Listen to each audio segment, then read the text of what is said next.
Hello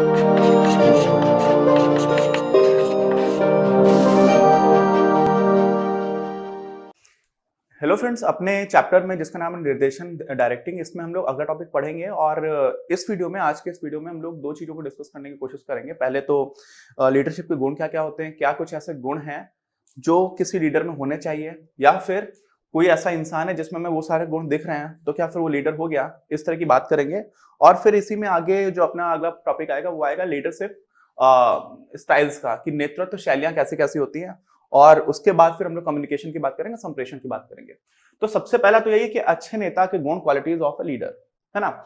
अब समझिए कि क्या ऐसे कुछ गुण हैं जो सभी नेताओं में समान रूप से पाए जाते हैं। कुछ ऐसे गुण हैं, समझिए, कुछ गुणों का हमें आइडेंटिफाई करना है जो सभी अच्छे नेताओं में समान रूप से पाए जाते हैं। इसका मतलब क्या हुआ कि जितने भी लीडर्स हैं, अब यहाँ पर लीडर्स की बात हम लोग का जो भी परिवेश है उसमें हम लोग कई बार समझते हैं कि जो सिर्फ पॉलिटिकल लीडर्स उनकी बात की जा रही है, जो राजनीति में नेता उनकी बात की जा रही है। ऐसा नहीं है, हर सेक्टर्स में लीडर्स होते हैं। लीडर वो है जिसकी बात बाकी लोग मान रहे हैं। लीडर वो है जो बाकी लोगों को डायरेक्शन दे रहा है ना। नाम क्या है? डायरेक्टिंग। तो कोई भी प्रोफेशनल वर्ड है, कोई कंपनी, उसमें भी लीडर्स हैं। जो मैनेजर्स हैं, तो मैनेजर का ही लीडरशिप रोल भी बहुत इंपॉर्टेंट होता है। और ऐसी स्थिति में आप ये समझिए कि होता क्या है, ऐसे जब हम गुणों को आइडेंटिफाई करने की बात करते हैं तो बहुत सारे रिसर्चर्स ने बहुत शोध किया और ऐसा देखा कि कुछ कुछ हमें गुण मिल रहे हैं। क्या? तो आपको जानकर के आश्चर्य हो सकता है कि कुछ 18,000 तरह की क्वालिटीज को ढूंढा गया कि ये हैं, बट उनमें से बहुत सारी जो क्वालिटीज हैं वो कॉमन है और उसको अलग अलग तरह के रिसर्चर्स ने अलग अलग तरह का नाम दे रख करके बात की है। तो हमारी किताब में कुछ ऐसी क्वालिटीज की बात की गई है, कुछ ऐसे गुणों की बात की गई है जिसको हम लोग डिस्कस करेंगे। एक बात ध्यान देना चाहिए कि जितने भी हमारे रिसर्चर्स हैं ना, उन्होंने जिन गुणों को आइडेंटिफाई किया है, जरूरी नहीं है कि ये सारे गुण अगर किसी में हैं तो वो लीडर है। ये बात हम लोग करेंगे अपनी नेतृत्व शैलियों को जब भी पढ़ेंगे इसके बाद। तो लीडरशिप स्टाइल्स में हम देखेंगे कि कई बार ऐसा होता है कि ये सारे गुण है, उसके बाद भी कोई लीडर नहीं है, तो कुछ और चीज की आवश्यकता होती है। क्या? तो एक चीज बोली आती है कि नेसेसरी बट नॉट सफिशिएंट। समझ जाए कि ये चीज आवश्यक है लेकिन पर्याप्त नहीं है। समझ जाए, जैसे कि जब कोई एक कंडीशन है, अगर वो नहीं है तब तो नहीं हो सकता, लेकिन वो है इसका मतलब ये नहीं कि हो जाएगा। आप समझ रहे हो? तो ऐसी स्थिति में लोग क्या बात करते हैं कि इसी कॉन्टेक्स्ट में हम लोग समझने की कोशिश करेंगे लीडरशिप क्वालिटीज को कैसे कैसे डिफाइन किया गया है। अब ऐसा है कि यहाँ पर अलग अलग तरह की अप्रोचेस आती हैं। कुछ लोग ऐसा बोलते हैं कि जरूरी नहीं है आप कुछ गुणों को ही लिस्ट डाउन कर पाओ, लेकिन जिस अप्रोच को हम लोग पढ़ रहे हैं अभी, वो अप्रोच ये बोलती है, वो दृष्टिकोण ऐसा बोलता है कि नहीं, आप कुछ कुछ ऐसी स्किल्स हैं, कुछ कुछ ऐसी क्वालिटीज हैं, कुछ ऐसे गुण हैं जिनको लिस्ट डाउन कर सकते हो, जिनको नाम दे सकते हो, और वहां से आप नेता और गैर नेता, मतलब एक भीड़ है उसमें आप आइडेंटिफाई कर सकते हो कि हाँ ये लोग लीडर्स होंगे और ये लोग लीडर्स नहीं होंगे। ऐसी बात की जा सकती है। तो ये एक अप्रोच है, ठीक है। अब ये सारे कॉन्सेप्चुअल लेवल पर हम लोग चीजों समझने की कोशिश कर रहे हैं। ह्यूमन बिहेवियर को, मैनेजर्स को, इनको समझने के लिए हम लोगों ने कुछ कुछ कॉन्सेप्ट, कुछ कुछ अवधारणाएं बना रखी हैं, और उन अवधारणाओं के हिसाब से एक दृष्टिकोण ऐसा बोलता है कि हम ऐसा कर सकते हैं। तो क्या क्या कर सकते हैं? तो इसमें हम लोगों ने ये लिस्ट डाउन कर रखा है, हमारी किताब में यही दे रखे हैं। बाकी भी आप देख सकते हो, इसी में एक बॉक्स दे रखा है हमारी बुक में, जिसमें कुछ कुछ अलग अलग जो स्कॉलर्स हैं उन लोगों ने अलग अलग तरह के गुणों को आइडेंटिफाई किया हुआ है। तो हमारे में पहला तो आता है शारीरिक विशेषताएं, फिजिकल फीचर्स बोलते हैं इनको, ठीक है। क्या बोलते हैं? फीचर्स। फीचर्स समझ रहे हैं? अब कोई इंसान लंबा चौड़ा और स्वस्थ दिख रहा है, कॉन्फिडेंट रहता है, उसकी चाल ढाल ठीक है, इन सबका भी फर्क पड़ता है। खास तौर से लेवल हम लोगों ने मैनेजर्स के वो देखे थे, लेवल्स कितने कितने हुआ करते हैं। तो जो लो लेवल और मिडिल लेवल होता है ना, वहां पर फिजिकल फीचर्स भी काफी मैटर करते हैं कि नहीं यार ये आदमी लीडर लग रहा है। तो देख करके जो चीज आती है, कई बार ऐसा होता है कि बहुत सारे लोग बहुत स्मार्ट है, स्टीफन हॉकिंग जैसे लोग भी हैं, साइंटिफिक वर्ल्ड में तो उनको लीडर बोला ही जा सकता है। तो वो उनके फिजिकल फीचर्स क्या, उनको तो काफी तरह की समस्याएं, उसके बाद भी उनको लीडर कहा जाएगा। क्यों? क्योंकि जैसे से आप हाई लेवल पर चलते चले आते हो, टॉप लेवल पर चलते चले आते हो, हमारे प्रधानमंत्री थे श्री लाल बहादुर शास्त्री जी, तो ऐसे लोग भी रहे जिनको कद काठी में बहुत छोटे थे, लेकिन उनकी बाकी जो क्षमता हुआ करती थी वो सराहनीय हुआ करती थी। तो जब लो लेवल मैनेजमेंट की बात करते हैं, मिडिल लेवल मैनेजमेंट की बात करते हैं, तो वहां पर फिजिकल फीचर्स को काफी इंपॉर्टेंस मिल सकती है। होता क्या है कि देख करके लगता है कि हाँ यार ये आदमी ठीक होगा, है ना, या ये महिला समझदार है और इस ये बहुत अच्छे से काम करा लेगी, तो एक तरह का लीडरशिप उसका फॉलो करने का मन करता है। तो उस सेंस में लोग आकर्षित होते हैं कि हाँ इनकी बात मानी जा सकती है, ठीक। ऐसे ही दूसरी चीज होती है कि अगर आप स्वस्थ हैं, ठीक है, स्वस्थ होना और आपकी सहनशीलता ज्यादा है तो आप ज्यादा मेहनत कर पाएंगे, और जब आप ज्यादा मेहनत कर पाएंगे तो आप खुद से एग्जांपल सेट कर पाएंगे बाकी लोगों के लिए, जो आपके अधीनस्थ हैं, आपके एम्प्लॉइज हैं, आपके साथ काम कर रहे हैं, उन सारे लोगों के लिए। तो इन दोनों एंगल से बात क्या निकल करके आती है कि फिजिकल फीचर्स होने चाहिए, ठीक ठाक होने चाहिए, अच्छे होने चाहिए। ठीक है, ठीक ठाक का मतलब जितना अच्छा उतना ही ज्यादा बेहतर है। अब अगली बात आती है ज्ञान और योग्यता की, इसको हम लोग बोलते हैं नॉलेज एंड कॉम्पिटेंस। अगर आपको समझ ही नहीं है तो आप आदेश क्या दोगे? और हमारा जो ये चैप्टर इसका नाम क्या है? निर्देशन। तो निर्देशन के लिए आपको समझ तो होनी चाहिए, फिर आपके पास योग्यता होनी चाहिए। ठीक है, तो अगर कोई भी काम कराना है तो आपको निर्देशन की आवश्यकता है। क्यों? क्योंकि निर्देशन क्या करता है, हम लोगों ने पहले पढ़ा था कि निर्देशन काम को शुरुआत कराता है। उसके पहले तो हम लोग काम शुरू करने की तैयारी कर रहे होते हैं। जो भी हमारे फीचर्स हैं मैनेजमेंट के, उसमें जो फंक्शंस हैं उसमें हमारा डायरेक्टिंग ही ऐसा काम होता है जहां से हम काम शुरू कर रहे होते हैं। तो जब तक आपको ज्ञान नहीं है, आपको कॉम्पिटेंस नहीं है, तो आप क्या नहीं कर सकते हो? आप किसी को आदेश नहीं दे सकते हो, और आदेश देना जरूरी है। तो इस वजह से ये गुण भी होना चाहिए। अब तीसरी बात आती है इंटेग्रिटी की, अखंडता की। ईमानदारी और अखंडता में काफी सिमिलरिटी रहती है, थोड़ा सा अंतर रहता है। मैं कभी एथिक्स पढ़ाऊंगा यूपीएससी प्रिपेयर करने के लिए, तो आपको थोड़ा थोड़ा डिफरेंस बताऊंगा। अभी आप समझिए अखंडता का मतलब क्या होता है कि हो सकता है संगठन में आपको कुछ बेनिफिट्स मिल रहे हो, ठीक है, क्योंकि आप बड़ी पोस्ट पर हैं, और वो बेनिफिट्स आपको इसलिए दिए जा रहे हैं क्योंकि आप कुछ ऐसा काम कर रहे हैं जो संगठन के भलाई के लिए आवश्यक है। ठीक है, अब आप समझिए कि आप उन बेनिफिट्स का यूटिलाइजेशन अपने लिए करने लगे। जैसे आपको कार मिली हुई ऑफिस जाने के लिए, ऑफिस से आने के लिए, अब आपको कार से अपनी फैमिली मेंबर्स को कहीं पर भी ले जा रहे हैं, ठीक है, हमेशा ही, और इस तरह का काम कर रहे हैं। तो ऐसे में क्या होता है कि जो बाकी के लोग हैं वो लोग क्या देखेंगे? वो ये देखेंगे कि आप तो खुद से ही संगठन के संसाधनों का प्रयोग अपने व्यक्तिगत हितों को साधने में कर रहे हैं। तो ऐसे में जो पूरा का पूरा ऑर्गेनाइजेशन है, आपके अधीनस्थ जो लोग हैं, आपके सहकर्मी हैं, वो लोग भी ढिलाई बरतने लगेंगे। कब? जब इस दृष्टिकोण की बात आएगी कि संगठन के संसाधनों का प्रयोग संगठन की भलाई के लिए करना है, ना कि व्यक्तिगत फायदे के लिए। आपको मिल रहा है, आपको ऑलरेडी सैलरी मिल रही है, पक्ष मिल रही है, तो आप उनका यूज करिए। लेकिन कुछ ऐसा है, और साथ में ऐसा ही होता है इंटीग्रिटी में, कई बार ऐसा होता है कि आपने किसी दूसरे कर्मचारी का फेवर कर दिया, किसी वजह से आपने रिश्वत ली या रिश्वत नहीं भी ली, बट आप किसी की भी वजह से आप किसी की तरफ इंक्लाइंड है और आप बायस्ड हो गए। तो ये सारी चीजें क्या होती हैं कि एक अच्छे लीडर के अंदर नहीं होनी चाहिए। तो यहां पर बात आती है इंटीग्रिटी की, आप अखंडता आप में होनी चाहिए। ठीक है, तो ये हो गया। अब अन्यथा क्या होता है, पूरे संगठन में ही नैतिक पतन स्टार्ट हो जाता है, क्योंकि आपको ही लोग देख रहे हैं। जब लीडर ही हमारा ऐसा है तो कैसे काम चलेगा? अगली क्वालिटी की बात करते हैं, तो अगली आती है हमारी पहल, इनिशिएटिव लेने की।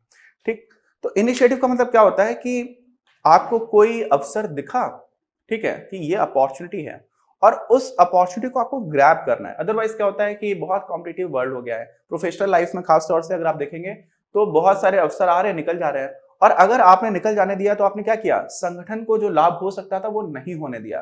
तो आपको वहां पर क्विक थिंकिंग की जरूरत होती है, और क्विक थिंकिंग के साथ साथ काफी चीजें आपको देखते रहना होता है कि कहां पर अपॉर्चुनिटी निकल करके आ रही है, क्योंकि वो थोड़ी देर के लिए रहेगी, बाकी कोई ना कोई दूसरा ग्रैब कर लेगा। ग्रैब करना मतलब हथिया लेना।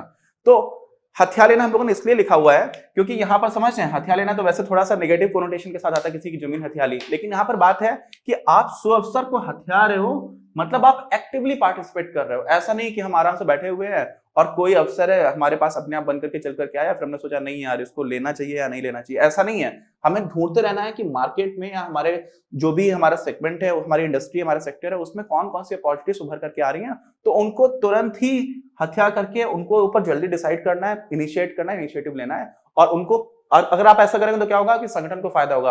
और ये सारी क्वालिटीज किसके लिए हम लोग पढ़ रहे हैं? किसी एक लीडर के लिए। और लीडरशिप मैनेजर का एक बहुत इंपॉर्टेंट एस्पेक्ट है। तो अल्टीमेटली हम मैनेजर्स की बात के दृष्टिकोण से ही ये सारा पूरा चैप्टर है जो हम उसको पढ़ रहे हैं, हमारी पूरी बुक ही उसी पर बेस्ड है वैसे तो। अब समझिए अगली बात आती है संप्रेषण कौशल की, कम्युनिकेशन स्किल्स की। क्या तक? कम्युनिकेशन के। एक बात समझिएगा, बहुत इंपॉर्टेंट है। बहुत सारे लोग कम्युनिकेशन को समझते हैं कि आप अपनी बात को दूसरे तक स्पष्टता से पहुंचा पा रहे हो, उसी को हम कम्युनिकेशन बोलते हैं। क्या बोलते हैं? आपने अपनी बात किसी दूसरे तक बहुत अच्छे से, स्पष्टता से, बहुत क्लैरिटी से, उसको कोई कंफ्यूजन ना हो, ये आपने बता दिया, तो उसको क्या बोल देते हैं? कम्युनिकेशन। लेकिन कम्युनिकेशन सिर्फ इतना नहीं है, ये डेफिनेटली बहुत इंपॉर्टेंट एस्पेक्ट है, लेकिन कम्युनिकेशन का मतलब होता है कि आप अपनी बात कह पा रहे हो और दूसरे की बात सुन भी पा रहे हो। ठीक है, पूरा जो इंफॉर्मेशन है उसका फ्लो बना हुआ है। तो मुझसे सिर्फ आप तक बात जा रही है तो वो कम्युनिकेशन इनकम्प्लीट हुआ। आपका फीडबैक भी मेरे लिए इंपॉर्टेंट है। आप वो बात समझ पाए, मुझे कैसे पता चलेगा? फीडबैक से। साथ में आपके पास बहुत सारी चीजें ऐसी हैं जो ऑर्गेनाइजेशन पॉइंट ऑफ व्यू से काफी इंपॉर्टेंट है। आप कुछ काम कर रहे हैं, मान लीजिए कोई फ्लोर लेवल फैक्ट्री में काम करने वाला एम्प्लॉय है, उसको कुछ ऐसा दिखता है कि यार ये काम करेंगे तो इससे काफी कॉस्ट कटिंग हो जाएगी। कॉस्ट कटिंग मतलब कम लागत आएगी। अब अगर आपने कभी दूसरे को सुनने की आजादी नहीं दे रखी है कि आप कुछ बोल ही नहीं सकते हो, आप कभी सुन ही नहीं रहे हो, आपने बोलने की आजादी नहीं दे रखी है, तो आप क्या कर रहे हो, अपने डिसीजन को जितना अच्छा बना सकते हो उतना अच्छा नहीं बना पाए। क्यों?